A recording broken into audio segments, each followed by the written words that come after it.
Amigas, amigos, amigues, las hordas radicales del infame Donald Trump han reconquistado el país de las barras y estrellas. Nuestros hermanos latinos, otrora progresistas, también han sucumbido a los cantos de sirena del populismo nacionalista. El virus del fascismo se expande cual pandemia desde el otro lado del Atlántico a través de las insidias que se propagan por las redes sociales. Mientras tanto, corren días aciagos para las maltrechas economías del viejo continente y una juventud desorientada y alocada se echa en brazos de los falsos mesías como Marine Le Pen, Santiago Abascal o Alternativa por Alemania. Como pueden comprobar, la extrema derecha presenta un desafío existencial al sistema sobre el que se sustentan los pilares de nuestra democracia liberal. En este asedio sin cuartel contra nuestro baluarte de libertades, todos tenemos que tomar partido. Bienvenidos al último episodio de... La Guerra Cultural, episodio 5. El triunfo del fascismo.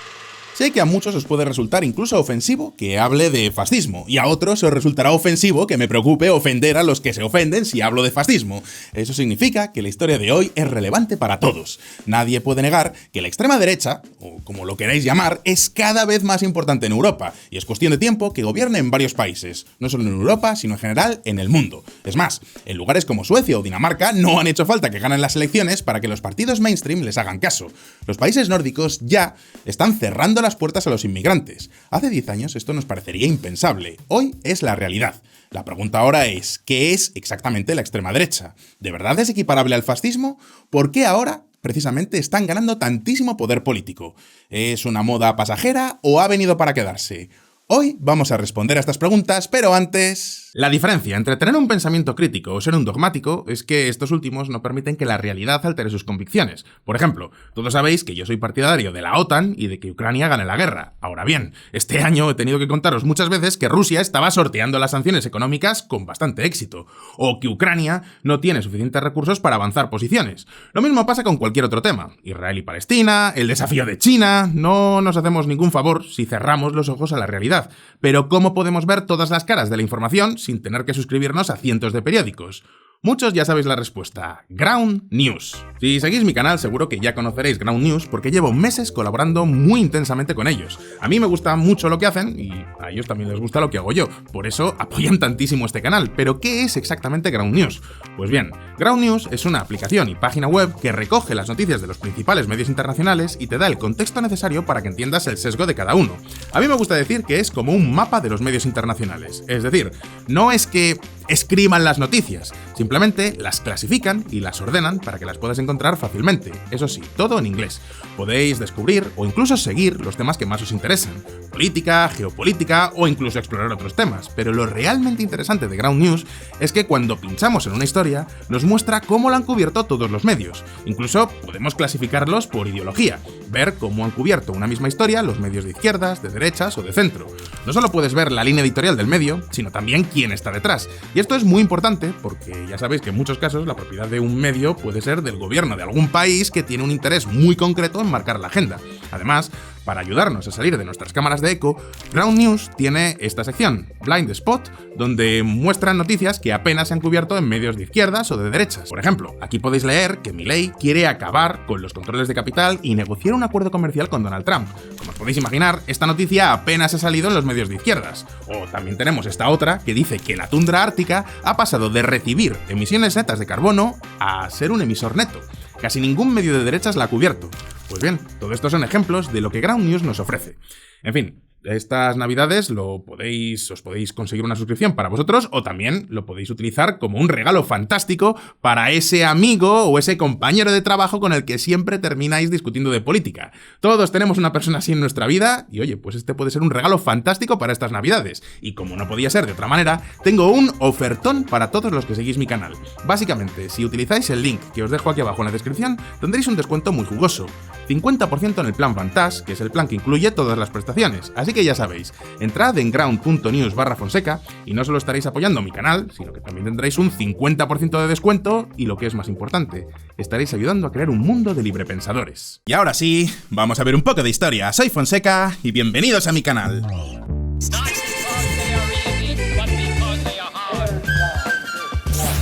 Todos los caminos conducen a Roma y todas las discusiones en X conducen al fascismo. El fascismo y los discursos del odio. El veneno del fascismo. Nuestro deber es desenmascararlo y apuntar con el dedo a cada una de sus nuevas formas. Vale, nos ha quedado claro, el fascismo es como el COVID, está en todas partes y si no te descuidas te puedes contagiar en cualquier lugar, pero ¿qué es exactamente el fascismo? Umberto Eco escribió este libro, El fascismo eterno. El filósofo italiano que vivió su infancia en el régimen fascista de Mussolini dio una charla en la Universidad de Columbia en que exponía los rasgos que caracterizan al fascismo. Este libro es básicamente la transcripción de esa charla. El objetivo de Eco era sencillo, dar unos indicadores prácticos para detectar rápidamente las derivas fascistas de los estados. Vale, pero si queremos saber lo que es el comunismo, nos podemos leer El Manifiesto Comunista, escrito por Karl Marx y Friedrich Engels, un libro de unas 50 páginas en Times New Roman 10, donde explican punto por punto qué es y qué no es el comunismo. Sin embargo, no hay ningún manifiesto fascista. Y alguno dirá, hombre Fonseca, ¿y qué me dices del Mein Kampf? Ese sí sirve para definir lo que es un nazi, pero no necesariamente un fascista.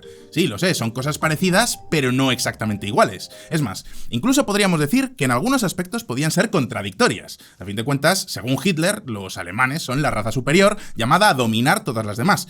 Estaréis de acuerdo en que esto es uno de los pilares de su ideología. Y dudo mucho que un fascista italiano, o sea, no alemán, aceptara su papel de raza menos superior. Además, los datos y las fechas tampoco cuadran. Para que os hagáis una idea, Mein Kampf se publicó en el año 1925. Para entonces, Mussolini llevaba ya 3 años largos oprimiendo a los italianos. Conclusión, el fascismo es otra cosa. ¿Pero qué es exactamente el fascismo? Quiero decir, cuando llamas a alguien fascista por Twitter, ¿qué le estás llamando exactamente? Se caracterizaba por el corporativismo y la exaltación nacionalista. Vale, estamos de acuerdo en que el fascismo es un movimiento autoritario, violento y nacionalista. Los fascistas ensalzan la bandera, militarizan a la sociedad en una especie de unidad cívico-militar y sus líderes son hombres de pelo en pecho y meada en pared que hipnotizan a las masas con sus altísimos niveles de testosterona. Y, por supuesto, reprimen a la oposición política usando sus propias milicias, que van armadas hasta los dientes y tienen todos los parabienes desde el gobierno para utilizar la violencia todo lo que quieran. O sea, ¿esto? Tenemos 2000 presos capturados y de ahí van pa' Tocorón. Llamadme lo que queráis, pero ¿qué diferencia hay entre los camisas negras y los colectivos chavistas? Más allá de la vestimenta, obviamente. Y respecto al nacionalismo o la exaltación de un pasado glorioso... El presidente de Venezuela, Hugo Chávez, muy orgulloso, mostró hoy la imagen digitalizada del rostro del prócer Simón Bolívar. Esta reconstrucción se realizó con base en la estructura ósea del cráneo del Libertador. Como veis, todas las características que supuestamente definen al fascismo se podrían aplicar a cualquier dictadura. Es decir, que el fascismo es el Santa Claus de las ideologías. Todo el mundo habla de él, pero... No voy a terminar la broma por si hay algún niño por ahí viendo este vídeo. En resumen, que los fascistas no estaban guiados por una filosofía consistente, sino que se limitaban a improvisar sobre la marcha. Ojo, eso no significa que no haya intelectuales fascistas, todo lo contrario. El fascismo bebe de toda clase de fuentes. Es promiscuidad filosófica pura y dura, incluido el budismo. Sí, antes de que el yoga se pusiera de moda, Julius Evola ensalzaba las supuestas virtudes heroicas del budismo. Por cierto, que si queréis un viaje psicotrópico sin necesidad de tomar ninguna sustancia, leed a Julius Evola. Es uno de esos filósofos que además predicaba con el ejemplo, porque para él, un hombre hecho y derecho debería cultivar la apoliteia, o sea, indiferencia frente al exterior. Así que mientras los aliados bombardeaban Roma, él no iba a los refugios, sino que se dedicaba a pasear bajo las bombas. Eso explica que en el año 1945 se quedara paralítico después de que le cayera una bomba en Viena. Y ahora viene mi favorito. ¿Dónde está la muerte? Aquí, pues voy. Como veis, ser honesto no está reñido con ser imbécil. Conclusión, la única definición que podemos dar de fascismo es la que nos da la Real Academia de la Lengua Española, a saber... Fascismo, movimiento político y social de carácter totalitario que se desarrolló en Italia en la primera mitad del siglo XX y que se caracterizaba por el corporativismo y la exaltación nacionalista. Es decir, que si Duchamp definía el arte como lo que hacen los artistas, el fascismo es lo que hace Mussolini. Pero Mussolini está muerto, y no murió como un héroe precisamente. Y algo parecido podríamos decir del pintor austriaco. ¿Queda alguien que haya seguido sus ideas y que tenga cierta representación mayoritaria? Pues sorprendentemente sí, pero no donde os imaginaríais. Hay un político que se formó en la Italia fascista, después volvió a su país y ganó las elecciones poniendo en práctica todo lo que había aprendido.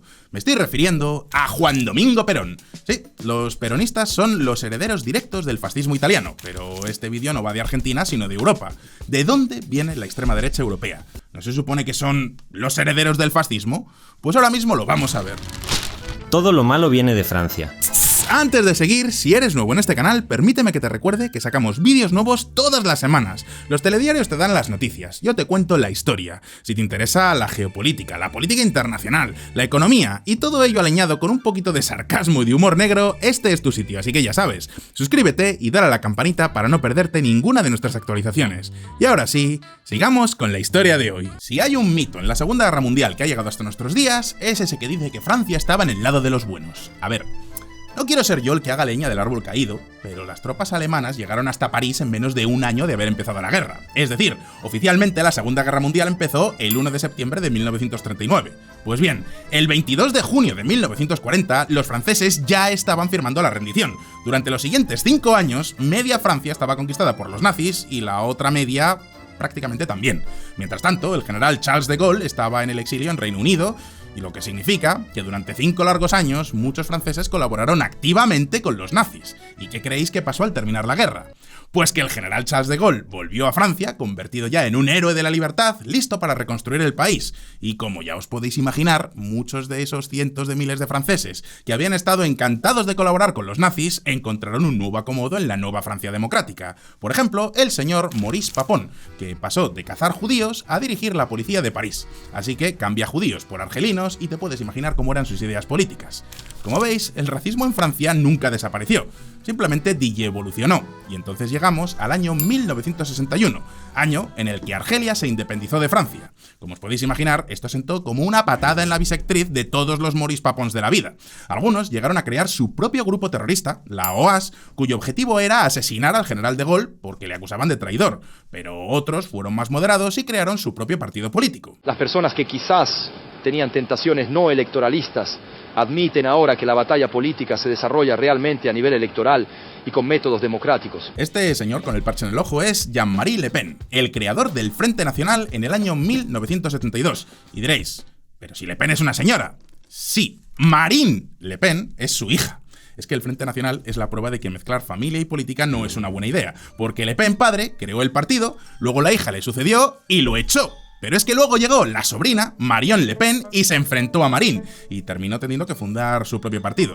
Vamos, que las cenas de Nochebuena en esta familia, en la familia Le Pen, tienen que ser homéricas, pero ya veis que Le Pen nunca ocultó sus tendencias. Su partido nació con inspiración clara y explícita de ciertas ideas, eso sí, aceptando el juego democrático. Tus carteles, por su diseño gráfico, por su eslogan, se parecen a los del MSI de los neo. ¿Fascista italiano qué debemos deducir de ello? Creo que no debemos sacar conclusiones de estos gráficos idénticos. Usamos esta llama tricolor porque nos parece la más bonita que había en el mercado gráfico. Durante los primeros años el Frente Nacional tenía menos votos que siglas, pero entonces, ¿recordáis un vídeo que saqué hace unos días donde os hablaba de la economía francesa? Si os acordáis, en los años 70 Francia empezó a recibir inmigrantes magrebíes a manos llenas. Atentos a esta gráfica. Para los años 80, Francia tenía ya 1 millón de inmigrantes magrebíes, o sea, gente que venía del norte de África, principalmente de países como Argelia.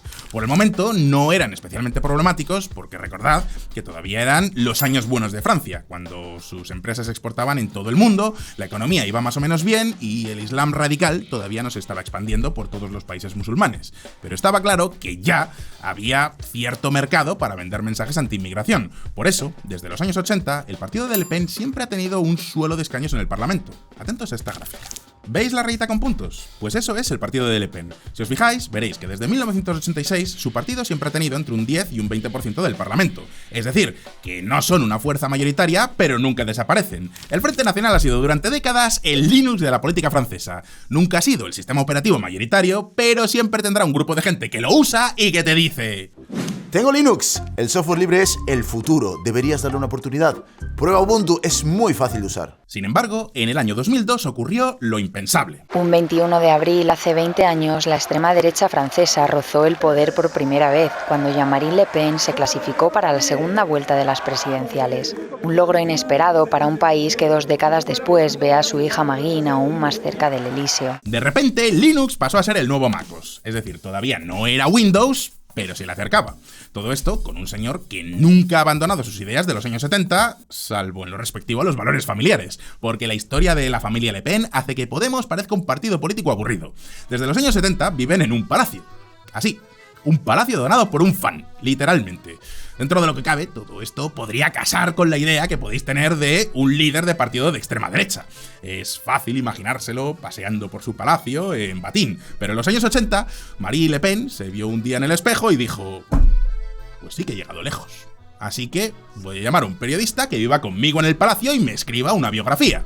Bien, está bien eso de tener la autoestima alta. El problema es que el periodista de Marras se terminó escapando con la mujer de Le Pen, y meses después toda Francia pudo admirar la belleza de la futura exmujer de Le Pen en la revista Playboy. Menos mal que no había OnlyFans en aquella época, porque hoy en día diría que se acuesta con 100 inmigrantes argelinos. Sé que esto es una historia irrelevante, pero os la tenía que contar. En cualquier caso, en el año 2002, Marine Le Pen se quedó a las puertas del Elíseo, pero eso, a las puertas. Recordad que seguía siendo este señor. Las personas que quizás tenían tentaciones no electoralistas admiten ahora que la batalla política se desarrolla realmente a nivel electoral y con métodos democráticos. Así que el resto de fuerzas políticas dejaron a un lado sus diferencias para crear un frente común contra el Frente Nacional. Durante años, el gran consenso entre todas las demás fuerzas políticas, desde la izquierda hasta la derecha, ha sido: la prioridad es evitar a toda costa que Le Pen llegue al gobierno. Y durante años esto era relativamente fácil. A fin de cuentas, ¿qué defendía el Frente Nacional? Sin resolver el problema de la inmigración, no habrá futuro para Francia. Sí, vale, inmigración. Nos ha quedado claro el concepto, pero ¿tienes algo más? La llegada masiva de decenas de millones de migrantes que huyen de la muerte, la miseria. Que sí, que vale, inmigración, pero ¿qué piensas hacer con la economía, la defensa? No se crea una identidad política con una sola causa. Hay ciudades en Francia donde los musulmanes son mayoritarios. Mira, Jean-Marie, así no hay quien se olvide de tu pasado. Y con citas estilo: el día que haya negros en la selección francesa de rugby, dejaremos de ganar. ¿Qué quieres que te diga? Eso tampoco ayuda a tu imagen pública. Esto es lo que probablemente le dijo en alguna cena de Nochebuena su hija, Marine Le Pen, cuando en el año 2011 se hizo con las riendas del partido. Ella tenía una visión muy clara. Había un espacio para una nueva ideología, algo que iba mucho más allá de simplemente cerrar las puertas a los inmigrantes. Que sí, que ya nos ha quedado claro, señores Le Pen, que no os gustan los inmigrantes, pero había un espacio para una identidad política nueva creada en contraposición al antagonista que ya tenían.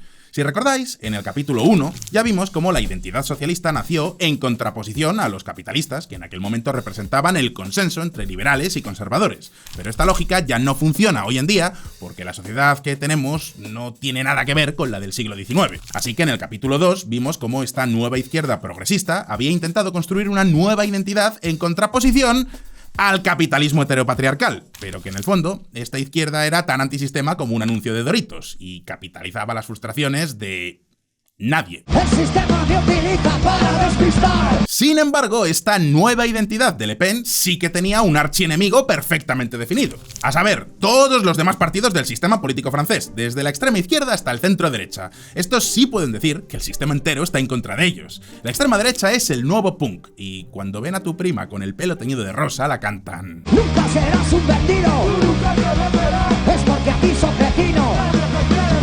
¿Pero qué es el sistema? ¿Y quiénes pueden estar ahora en contra de ese sistema? Pues ahora mismo lo vamos a ver. ¿Realmente estamos tan bien? En el año 2013, Europa estaba al borde de la precuela de la crisis que vamos a vivir dentro de muy poco, la crisis de la deuda de 2012. Todos los países del sur de Europa necesitaban pedir dinero prestado al más puro estilo Argentina. Portugal, Italia, Grecia y España eran los llamados PIGS por su acrónimo. 4 países con una economía cochambrosa, despilfarro, estado ineficiente, corrupción y sobre todo muchísimo gasto público. Así que los países ricos de Europa estaban dispuestos a ayudar, pero a cambio exigían a estos países del sur que se reformaran. Pensad que, por ejemplo, un jubilado alemán recibía en 2012 entre un 42% y un 46% de su sueldo. Sin embargo, uno español recibía entre un 72% y un 78% de su sueldo, es decir, casi el doble. Y, por cierto, que esto sigue siendo cierto hoy en día, y se supone que la que era pobre y necesitaba ayuda era España, no Alemania. Así que los alemanes, desde el centro izquierda hasta el centro derecha, decían: a ver, está bien esto de ser solidarios, pero tampoco vamos a ser tontos. ¿El problema? Pues que los PIGS sabían que si ellos caían, caía también el euro y con él Alemania. Mirad cómo caricaturizaban al por entonces ministro de Finanzas griego, Yanis Varoufakis. The Walking Dead, la deuda andante, el amigo de Facebook de Voldemort, que además toca el buzuki. Os dejo la canción en la descripción porque este tema es una obra maestra de la sátira política y de verdad merece la pena.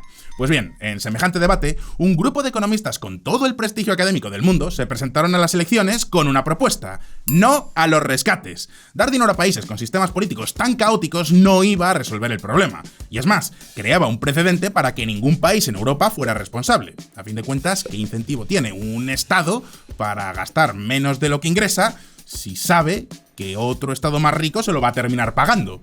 Si los países de Europa del Sur querían salir adelante, la solución no eran las ayudas, sino ahorro, capitalismo y trabajo duro. Así que en este momento, países como España estaban en la encrucijada. ¿Mantenemos el macroestado que tenemos ahora mismo o sacamos la motosierra?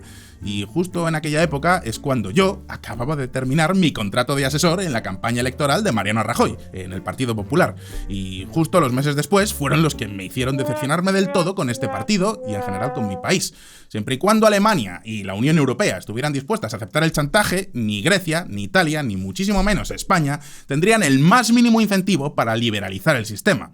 Esta es la razón que me hizo marcharme a vivir en República Checa. No es otra. Y con esto quiero deciros que muchas de las cosas que proponían los fundadores de Alternativa por Alemania tenían muchísimo sentido y, por supuesto, que me parecían y me parecen perfectamente correctas. Es más, muchos de los temores que tenía esta gente se han terminado cumpliendo en el largo plazo. El problema es que las hojas de Excel no ganan elecciones. Una identidad política se fundamenta sobre problemas. Partes de la sociedad que tienen o sienten que tienen un problema. Y como os podéis imaginar, la mayor parte de la gente no sale a la calle a gritar ¡queremos responsabilidad fiscal! Nunca veréis un grafiti en una pared que diga ¡no queremos pagar tu deuda pública! ¡Ah! Aunque, bueno, sí que hay canciones de heavy metal que hablan de esto. También os dejo esta canción en la descripción porque la necesitáis escuchar. Es un tema de power metal dedicado en exclusiva a criticar las políticas de Mario Draghi y el Banco Central Europeo para solucionar la crisis. Canela en rama. La letra es una obra de arte y la música también. Pero, como comprenderéis, con este tipo de propuestas es bastante difícil ganar unas elecciones, a no ser que seas Javier Milei y vivas en Argentina, donde todo el mundo sabe lo que significa ser inflacionario. Alternativa por Alemania era conocido por aquel entonces como el Partido de los Profesores, un partido de intelectuales con ideas totalmente alejadas de la calle, así que en sus primeras elecciones europeas se quedaron con un 7% del voto. Para que nos entendamos, un 7% de voto significa que eres lo suficientemente importante como para tener voz en el Parlamento, pero no lo suficiente como para que te escuchen.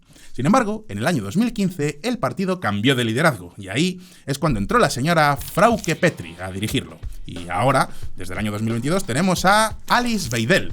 Estas dos mujeres han sido dos personas con una visión política extremadamente clara. Estas señoras se han dado cuenta de que hay muchas más causas que estaban completamente desatendidas por el mainstream, aunque nadie se había dado cuenta. Por un lado tenemos a los empresarios que, con toda la razón del mundo, están y estaban preocupados por los rescates, pero también tenemos a la gente que está en contra de la inmigración, especialmente de los muchísimos refugiados sirios que desde el año 2015 empezaron a llegar a Alemania. Y por supuesto, también tenemos a los orgullosos alemanes que no quieren que les recordemos dónde estaba el abuelo Fritz entre 1940 y 1945. Y toda esta identidad todavía no tiene un nombre como tal porque se está creando en estos momentos y por eso lo llamamos extrema derecha, porque algún nombre tiene que tener y desde luego este tipo de ideas, al menos por ahora, tienden a apelar más a un marco cognitivo de derechas que a uno de izquierdas, así que por eso le ponemos el nombre de extrema derecha. Por supuesto que hoy en día nadie va diciendo «Hola, ¿cómo estáis? Soy de extrema derecha», especialmente en Alemania, donde la asociación con el pintor austriaco es prácticamente evidente, pero a falta de otro nombre entenderéis que de algún modo tendremos que llamar a esta nueva identidad política, porque como veis, es una identidad que existe, y todas las fuerzas políticas están actuando como sus antagonistas perfectos. Y mientras tanto, ¿qué pasa con el dichoso sistema? Pues que como estáis viendo, el resto de partidos tradicionales han terminado consensuando sus políticas hasta que es prácticamente imposible distinguir quién ha hecho qué. Por ejemplo, ¿recordáis el episodio 3 de esta serie, donde se hablaba de la democracia cristiana? Esa ideología tan nebulosa que terminó absorbiendo a todas las demás. Pues pensadlo así. Con Angela Merkel, Alemania tuvo un gobierno de centro-derecha. Sin embargo, ese mismo gobierno fue el gran abanderado de aceptar a los refugiados sirios con los brazos abiertos. Y no solo eso, ¿con quién se apagaron las centrales nucleares? Pues sí, con el gobierno de la muy democristiana y muy conservadora Angela Merkel. De hecho, así es como logró quitar a los partidos ecologistas toda su razón de ser. Yo pongo el Excel y ellos la ideología. Vamos a decirlo claro, las diferencias hoy en día entre un socialdemócrata y un liberal conservador en Europa se han suavizado tanto que es difícil saber lo que defiende cada uno. En España, la mayor subida de impuestos hasta la fecha la hizo un gobierno supuestamente de derechas, pero es que la liberalización del ferrocarril la llevó a cabo un gobierno supuestamente de izquierdas. Y en muchos casos, como en Alemania, quien ha terminado absorbiendo al otro ha sido la democracia cristiana, que si recordáis, son los creadores del estamos a favor de lo bueno y en contra de lo malo. La mejor ideología, nadie puede criticarla. Y es verdad que sigue habiendo puntos de debate importantes en nuestras democracias, pero si os dais cuenta, en los temas más profundos o más ideológicos, economía, aborto, derechos de la mujer, veréis que las diferencias entre izquierda y derecha están en los pequeños matices. Matices que obviamente cada partido político intenta exagerar todo lo que pueda porque necesita que haya debate. Por eso, en España y en muchos otros países, los debates políticos terminan siendo sobre mira, este político dijo tal frase, ¿cómo pudo equivocarse? ¡Es una falta de ortografía! ¡Es un fascista! Pero realmente, si vais al fondo del debate, os daréis cuenta de que no están discutiendo sobre visiones muy distintas de la realidad. ¿Cuál es el problema? El problema es que este consenso, todos estos excels, pues ya no están funcionando tan bien. Debajo de ese consenso social liberal del que os hablaba al principio de esta serie, hay muchos nichos desafeccionados. Gente que no está a gusto con la nueva realidad, pero que no tiene ningún partido que les represente. Ahora mismo los vamos a ver. La nueva clase obrera.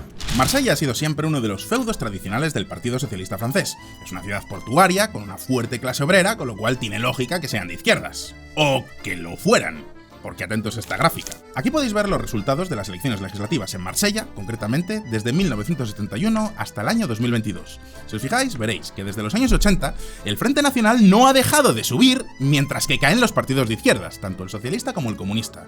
Esto nos indica una cosa: la clase obrera, casi en su totalidad, está migrando de la izquierda a la extrema derecha. ¿Por qué?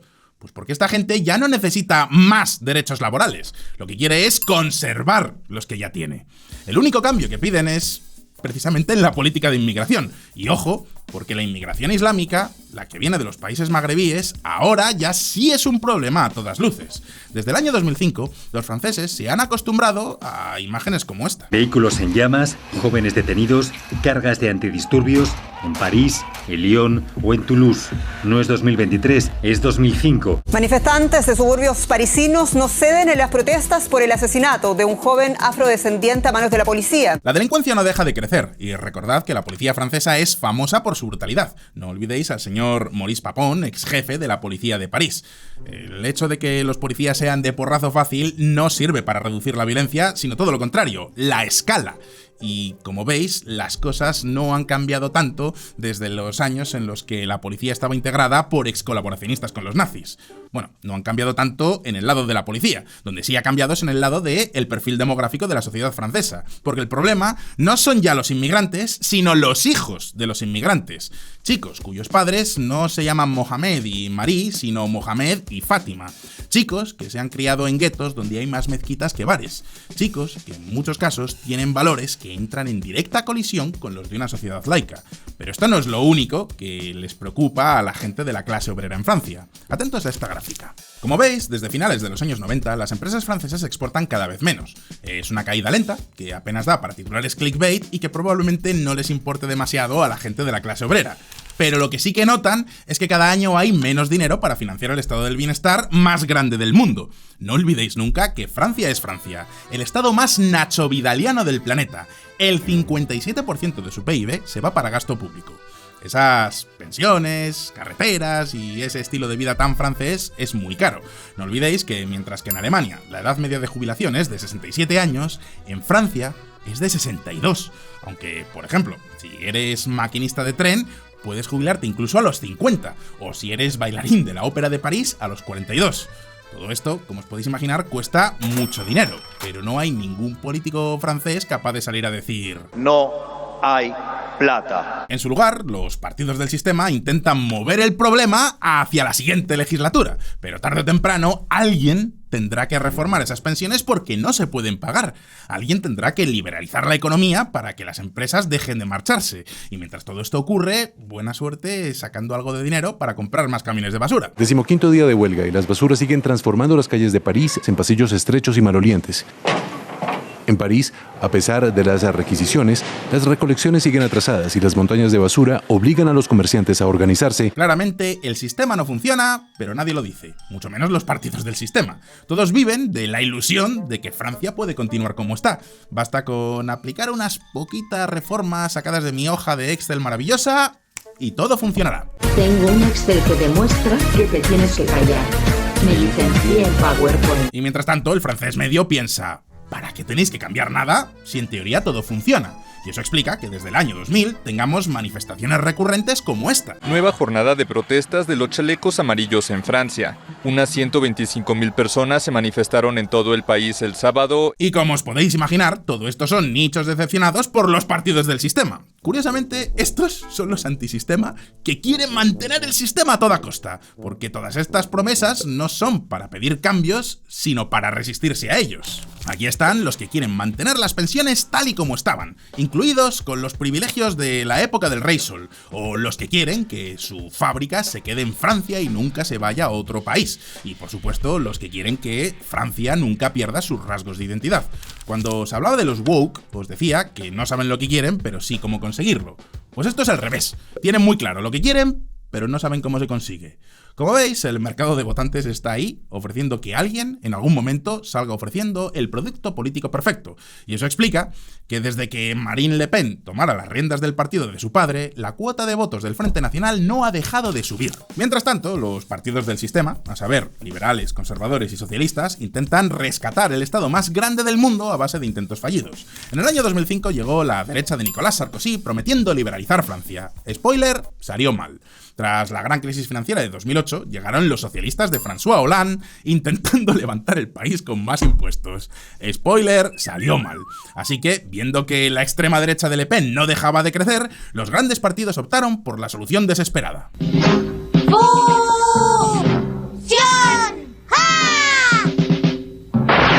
Liberales, conservadores y socialdemócratas se unieron en un superpartido, En Marcha, el partido de centro creado por Emmanuel Macron. Ça va, vous allez bien? C'est énorme. Ok, je suis prêt.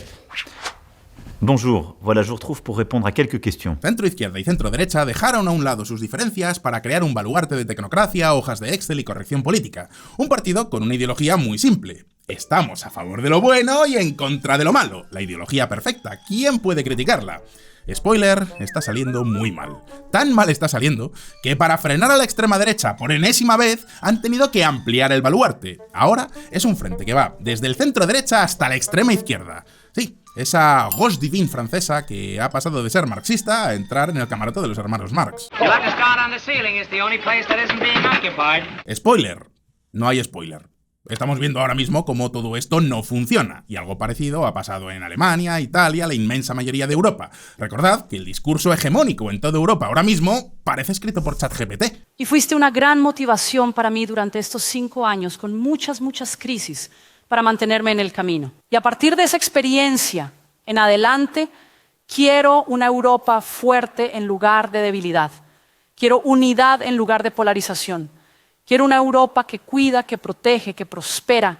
Y sobre todo, estas elecciones son sobre la democracia. Así que el nuevo debate actual ya no es entre socialistas versus conservadores, sino entre los partidos del sistema que quieren cambiarlo y los antisistema que sin embargo lo quieren mantener. Lo único en lo que se ponen de acuerdo todos estos antisistemas de los distintos países europeos es en una cosa: que no quieren inmigrantes. Durante años hablar de este tema era un tabú, pero 2024 no es 2008, y ciudades como París en Francia o Estocolmo en Suecia tienen ya barrios por donde es mejor no acercarse, y por eso, incluso el centro ha terminado teniendo que admitir la evidencia. Todos tenemos que respetar las reglas de la nación, pero cuando en nombre de una religión, en nombre de una influencia extranjera, alguien dice yo no respeto las reglas, entonces algo falla. De repente los partidos de la socialdemocracia nórdica, es decir, la izquierda, han sacado leyes anti-inmigración que harían las delicias de Jean-Marie Le Pen. Sí, el padre de Marine Le Pen, o sea, este señor. Francia no puede acoger toda la miseria del mundo. Cuando Le Pen padre decía este tipo de cosas, todo el mundo le acusaba de ser un xenófobo. Sin embargo, ahora la izquierda nórdica ha abrazado estas ideas, y el centro francés también. Así que la pregunta que nos tenemos que hacer es, ¿quién es el xenófobo ahora? Jaque mate. Ateo. Si recordáis, la hegemonía cultural se destruye y se sustituye por una nueva cuando consigues que hasta tu oponente tenga que comprar al menos una de tus propuestas. Es decir, cuando logras que hasta tu adversario político tenga que hablar en tus propios términos para no quedarse atrás. Eso es exactamente lo que acaba de ocurrir en todo Occidente. Lo hemos visto ya en estas elecciones de los Estados Unidos. Recordad que la candidata demócrata, Kamala Harris, tuvo que prometer cerrar las puertas a la inmigración para evitar que los votantes se echaran en brazos de Donald Trump. Y evidentemente la gente prefirió el original a la copia. A fin de cuentas no tiene mucho sentido que los que se han pasado décadas acusando de xenófobo a todos los partidos anti-inmigración ahora copien sus ideas y esperan que la gente siga confiando en ellos. Como veis, esta extrema derecha ya está ganando importantísimas batallas culturales sin siquiera ganar elecciones. La pregunta ahora es, ¿pueden ganar la guerra? O sea, la gran guerra cultural. Pues ahora mismo lo vamos a ver. ¿Vuelve el fascismo a Europa? Empezamos este vídeo en Italia, la cuna del fascismo original, esa ideología que no sabíamos definir muy bien, pero que se caracterizaba por líderes hipermasculinos, hombres de pelo en pecho y meada en pared que dejan una estela de testosterona allí por donde pasan. Pues bien, el nuevo Mussolini en el año 2024 es... Ma guardi, l'ho presa da voi, nel senso che francamente confesso che non mi... Espera, pero eso es una mujer, ¿no? O sea, quiero decir, no le he preguntado por sus pronombres, pero intuyo que Giorgia Meloni no se afeita por las mañanas. Tampoco lo hace Marine Le Pen ni la señora Alice Weidel. Esta última, por cierto, es la actual líder de la homófoba, racista y machista Alternativa por Alemania, aunque resulta que es lesbiana y su pareja es una productora de cine de Sri Lanka. Así que, viendo el panorama, si me permitís un pequeño mansplaining, voy a dar un consejo a las chicas que estáis viendo este vídeo. Si vuestro objetivo en la vida es hacer política, parece que en la derecha turbofascista, machista y reaccionaria podéis hacer muy buena carrera. Ahora bien, si vuestro objetivo no es hacer política, sino hacer el amor con un político, entonces no os preocupéis, la izquierda feminista es vuestro lugar. Pero sigamos con la historia. Esta mujer, que habéis visto, es la primera ministra italiana y la líder del partido Fratelli d'Italia, un partido político que ya se remonta a la ya extinta Alianza Nacional, que a su vez es heredera del Movimiento Social Italiano, que es un partido que, sí, nació en 1946 con exmiembros del partido fascista de Mussolini. Es decir, que Giorgia Meloni es a Mussolini lo mismo que el rock indie es al blues de los años 20. Ambos géneros están remotamente emparentados, pero esto no se parecen nada a esto.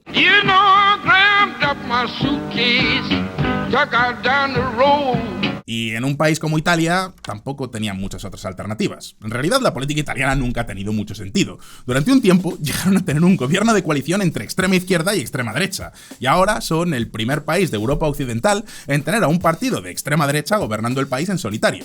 Por supuesto que el discurso de Meloni es claramente anti-inmigración.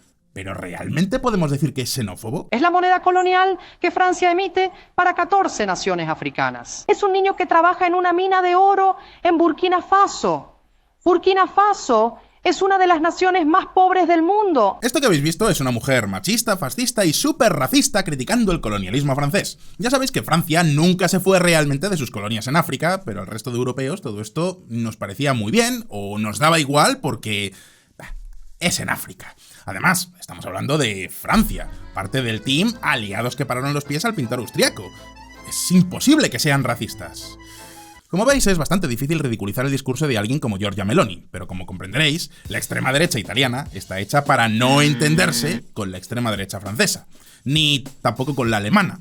Es verdad que ninguno quiere inmigrantes, pero por razones distintas, y en todo lo demás pueden llegar a tener intereses contrapuestos. Y eso explica lo siguiente. Y en la actualidad, en el Parlamento Europeo tienes hasta 3 grupos diferentes de ultraderecha. Están los conservadores y reformistas, el ECR, liderado por Giorgia Meloni, la primera ministra italiana, y que viene a ser un grupo ligeramente euroescéptico, pero pro-OTAN y pro-Ucrania. Luego están los Patriotas por Europa, el grupo de Viktor Orbán, el primer ministro húngaro, pero que también cuenta con el partido francés de Marine Le Pen o el italiano de Matteo Salvini. Este es un grupo algo más euroescéptico que el anterior y con partidos más rusófilos. Como veis, no hay una extrema derecha, sino varias, y dependiendo del país, la extrema derecha es Team Rusia o Team Ucrania.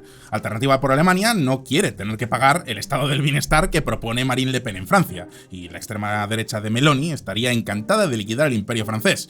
Si yo fuera italiano, probablemente votaría por Giorgia Meloni, pero si yo fuera francés, ni loco votaría por Le Pen. Aunque tampoco sé muy bien por quién votaría. ¿Y por qué ocurre todo esto? Pues porque tenemos una identidad, pero nos falta una ideología. Recordad que los movimientos obreros surgieron mucho antes de que llegara Karl Marx. Era un mosaico de ideas que en muchos casos eran contradictorias entre sí. Anarquismo, cartismo, socialismo utópico. La auténtica aportación de Marx y Engels fue crear un manifiesto para esa nueva identidad política. Es decir, crear una ideología, una narrativa para entender la realidad del momento y cómo mejorarla, o al menos intentarlo.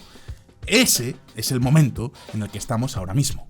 La extrema derecha es un producto político que tiene mercado, pero le falta corpus ideológico. Es como un iPhone, pero sin la tecnología. Y eso explica la fascinación de mujeres como Giorgia Meloni por gente como Javier Milei. Nos vamos a Italia. Allí se encuentra el presidente Javier Milei. Allí el encuentro con Giorgia Meloni. Hay que destacar que es el 6º encuentro con la primera ministra italiana. No sé yo si en alguno de estos 6 encuentros habrán hablado de sexo tántrico. Ya sabéis que Javier Milei es un experto en la materia y llegó a ser profesor. Pero sería muy irónico que un machista, fascista y heteropatriarcal como Javier Milei terminara enamorado de una mujer fuerte y empoderada como Giorgia Meloni y no con chicas de 20 años que se afilian a su partido. Los caminos del patriarcado son inescrutables, pero al margen de estas cuestiones hay algo indudable. Javier Milei sí tiene ideología. El libertarianismo es un marco teórico desarrollado tras décadas de trabajo académico y, en fin, os puede gustar más o menos la escuela austríaca de economía, pero nadie puede negar que es una escuela, una forma de comprender el mundo, y a la vez, Milei y su partido son un claro ejemplo de cómo arrasar en la guerra cultural. En los años previos a ganar las elecciones, consiguió que todo el mainstream político argentino formara un bastión peronista para frenarlo. Luego ganó las elecciones y ahora estamos viendo cómo las antiguas oligarquías políticas argentinas se disuelven como un azucarillo. Los herederos del fascismo italiano han caído frente a Milei y ahora Milei va a Italia a seducir, al menos políticamente, a la que supuestamente es la heredera directa del partido fascista italiano. No deja de ser una historia súper curiosa. Es lógico que otros partidos políticos quieran seguir el ejemplo de Javier Milei, y por eso hay tantas formaciones de supuesta extrema derecha que reciben a este señor con los brazos abiertos, desde Fratelli d'Italia hasta Vox en España. Están hambrientos de I+D para poder crear sus propios productos políticos, porque el resto ya lo tienen. Así que en los próximos años veremos la segunda fase de esta guerra cultural, la fase donde los nuevos bandos ya están creados y ahora definen sus ideas. Bienvenidos a la nueva lógica política. Y llegados a este punto, turno para vosotros. ¿Veremos algún día cómo el libertarianismo, o la escuela austríaca, o el anarcocapitalismo se convierte en una idea hegemónica? ¿O la extrema derecha en Europa terminará decantándose por otro tipo de ideas más parecidas a las de Marine Le Pen? ¿Cómo creéis que se desarrollará la guerra cultural en vuestro propio país? ¿Sigue existiendo algún espacio que pueda ocupar la izquierda en este nuevo esquema? Podéis dejarme vuestra respuesta en los comentarios, pero no os vayáis todavía, porque ahora llega el turno de la sección más personal de este canal. ¡Vamos con OnlyFons! OnlyFons. Bienvenidos a OnlyFons, la sección donde hago fe de ratas, contesto a vuestras preguntas y doy noticias del canal, pero hoy tengo que reservar este espacio para desearos a todos una feliz Navidad. Por cierto, que aunque este es el último episodio de la serie de la guerra cultural, no va a ser el último vídeo que haga de este tema. Os confieso que todo esto empezó con la idea de hacer un único vídeo, simplemente, que iba a tratar sobre el auge de la extrema derecha para sacarlo justo después de las elecciones europeas en primavera de este año. Pero es que a medida que lo iba escribiendo, me iba quedando cada vez más largo y con un montón de cosas que quería contaros. Así que pensé, bueno, venga, pues lo divido en 2 mitades. Pero de ahí pasé a 3, luego a 4 y ahora se ha quedado en 5. Y ojito, porque todavía creo que me faltan temas por tocar. Habrá que hablar de qué es el libertarianismo de Javier Milei visto como una identidad política. Cada vez estoy más convencido de que Milei va a dar mucho de qué hablar no solo en Argentina, sino en el resto del mundo. O qué está pasando con esta nueva izquierda anti-inmigración, que tanto está dando de qué hablar en Alemania, pero también en países como España, con figuras como la de Roberto Vaquero, o en Latinoamérica, que también probablemente tenga algún representante.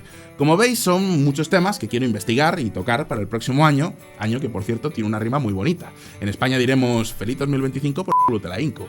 Pero mientras tanto, mañana os voy a subir la serie completa de la guerra cultural para que la podáis ver del tirón, sobre todo los que no hayáis visto los primeros episodios.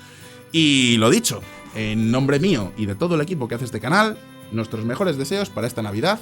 Que paséis estos días en familia. Si termináis hablando de política en la cena de Nochebuena, por favor, hacedlo con respeto, que esto de la guerra cultural es metafórico y la familia debería estar por encima de todo eso. Y lo dicho, un brindis por vosotros, y como siempre no olvidéis que en este canal sacamos vídeos nuevos todas las semanas, así que suscribíos a Solo Fonseca y dadle a la campanita para no perderos ninguna de nuestras actualizaciones. Si os ha gustado este vídeo, dadle a like y nos vemos en el próximo. Gracias por estar ahí, feliz Navidad y hasta pronto.